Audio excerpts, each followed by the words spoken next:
किसी को मोक्ष मिलता है तो हिंदू संस्कृति के अनुसार तो मोक्ष के लिए आदमी सैकड़ों सैकड़ों साल तपस्या करता है, तमाम तरह के त्याग करता है। तो फिर जो औरों को मोक्ष देने की बात करते हैं, पहले उनको ही मोक्ष ले लेना चाहिए। जिन्होंने ये घटिया टिप्पणी की, वो सरकार हो या कोई धर्माचार्य हो, मैं ऐसे लोगों को बहुत जिम्मेदार से कहता हूं कि देश को भी आपकी जरूरत नहीं, आपको भी। और ये जनता, जिस जनता को आपने ये दर्द दिया है मुख्यमंत्री जी, ये जनता आपको भी बहुत जल्द मोक्ष देगी उत्तर प्रदेश से निकाल के। मेरी बात को आप याद रखें। आप ये समझिए, किसी ने अपना बेटा खो दिया, किसी ने अपना पति खो दिया, किसी ने अपना भाई खो दिया, किसी ने अपनी बच्ची खो दी, किसी ने अपनी बहन खो दी। एक सुई नहीं बर्दाश्त कर सकता आदमी। और आप फोटो नहीं देख पाओगे मेरे फोन में, गोरखपुर के लोग, क्योंकि मैं वहां चुनाव लड़ के आया था, वहां के लोगों ने भेजे मुझे, आप फोटो नहीं देख पाओगे। यहां से नीचे का शरीर नहीं है, इस तरह चिकले गए हैं और जानवरों की तरह उठा के फेंक दिए गए। और एक ही मीडिया की रिपोर्ट है कि 1500 लोग मिसिंग है और छिपा रहे हो। और मैंने अभी ये बताया, कोलकाता के लोगों को कोलकाता भेज रहे हो, बंगाल के लोगों को बंगाल भेज रहे हो, हरियाणा के लोगों को हरियाणा भेज रहे हो, कि पूरा सिस्टम सिर्फ लाशों को इधर उधर भेज के संख्या कम करने और आंकड़े छिपाने पे लगा रहा, जो सिस्टम कहता है कि हम बहुत अच्छी कानून व्यवस्था है। मैं बड़े दुख तकलीफ के साथ उन परिवारों के प्रति संवेदना प्रकट करता हूं और कुदरत से प्रार्थना करता हूं कि उनको दुख सहने की शक्ति दें। इसका दुख के समय में मैं उनके लिए, क्योंकि मैं उस शक्ति में नहीं, वरना तो उनको न्याय दिलाने के लिए जो भी इसमें आरोपी है, जिनकी लापरवाही से, उन पर भी कार्रवाई करता और कम से कम 1-1 करोड़ रुपए का मुआवजा उन परिवारों को देता जिन परिवार ने अपने लोग को। 3000 लोग अपनी लाशें ढूंढ रहे हैं, इनका आंकड़ा है कि सिर्फ 30-40 मौतें हुई है। सर, इनका बस चलेगा तो ये कफन छिपा लेंगे। आप देख तो लो, सत्ता में बीजेपी के लोग हैं, मुख्यमंत्री कुर्सी बचाने के लिए एडी चोटी का जोर लगा रहे हैं और कोशिश कर रहे हैं कि धर्माचार्य उनके पक्ष में बयान दे। और कुछ धर्माचार्य सीमाओं को लांघ के कर भी रहे हैं, लेकिन अच्छे धर्माचार्य भी हैं जो स्पष्ट सवाल खड़ा कर रहे हैं। अभी तक जिस तरीके से पापियों के बारे में बताया था कि पापी जाते हैं खाने के लिए, तो विपक्ष आधे से ज्यादा गया वहाँ पे, तो क्या मानते हैं कि विपक्ष में भी पापी की जैसे मीडिया के लोगों ने चलाया वो।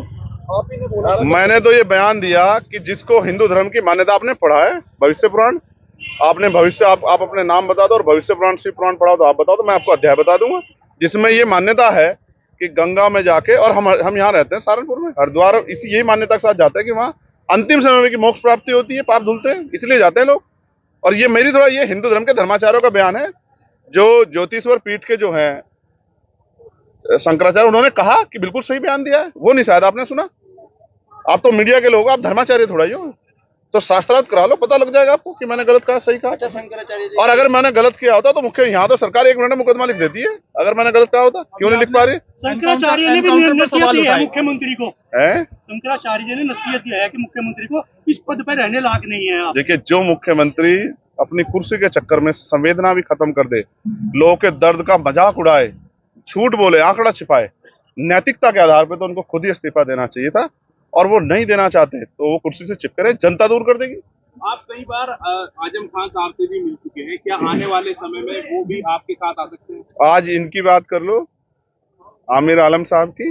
ये इतने बड़े नेता, 2 बार के पूर्व MP, 3 बार के MLA, उनके बेटे, ये इतना बड़ा परिवार, और आज जो हजारों हजारों की संख्या में इनके साथियों ने, 2-3 जिलों के, 4 जिलों के लोगों ने जो आजाद समाज पार्टी में आस्था और विश्वास दिखाया है, मैं इनका धन्यवाद करता हूं। और मैं इनको विश्वास दिलाता हूं कि जिन भावनाओं के साथ वो आजाद समाज पार्टी के साथ जुड़े, हम मिलके पश्चिम और पूरे प्रदेश और देश की सेवा करेंगे और इनका योगदान पूरे प्रदेश और देश में रहेगा। आप एनकाउंटर पे सवाल उठा रहे थे, एनकाउंटर जो फर्जी किए जा रहे हैं, क्या अभी शामली में भी एनकाउंटर हुआ है जिसमें STF के इंचार्ज की भी मौत हो गई? मुझे बहुत तकलीफ है कि STF के हमारे इंचार्ज की जान गई, लेकिन ये जो इनकाउंटर का दौर है, ये आज पहली बार नहीं हो रहा है।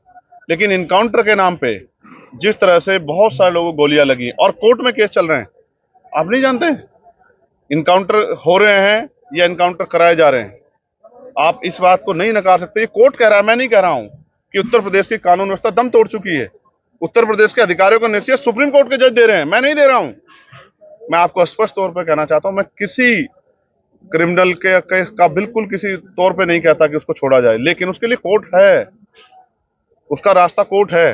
कोर्ट बंद करा दो, आप कह दो मुख्यमंत्री कोर्ट बंद कर देंगे बुलडोजर को। और अगर इस कार्रवाई को आप सही मानते हो तो कल आप मीडिया के लोग भी आलोचना करके देख लेना, आपके साथ भी हो सकती है।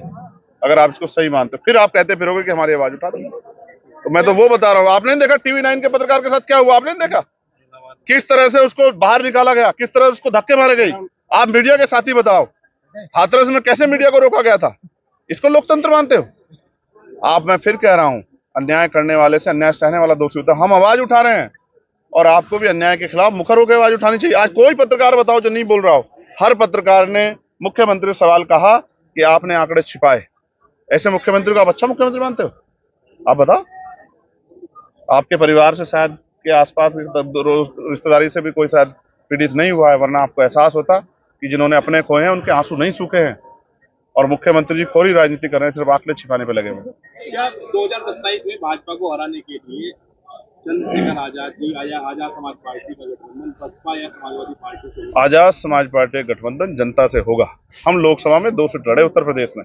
आप उत्तर प्रदेश की जमीन की गर्मी को नहीं देख रहे हैं, उत्तर प्रदेश के लोगों की चिंताओं को नहीं देख रहे हैं। हम 2 सीट लड़े, एक जीते और दूसरी सीट पे 80,000 से ज्यादा वोट प्राप्त किए, जबकि वो वहां बॉर्डर पे है। आप ही मीडिया के साथी कहते हो कि पश्चिम की पार्टी, पश्चिम की। हमने वो नेपाल बॉर्डर पे लड़ा, डुमरियागंज, चेक करा लेना। राष्ट्रीय पार्टी को 33,000 वोट मिले। हमें जनता से गठबंधन करना है और हम मेहनत करेंगे। इसी जनता ने हमें नगीना जीता और यही जनता, और मीरापुर में हमारे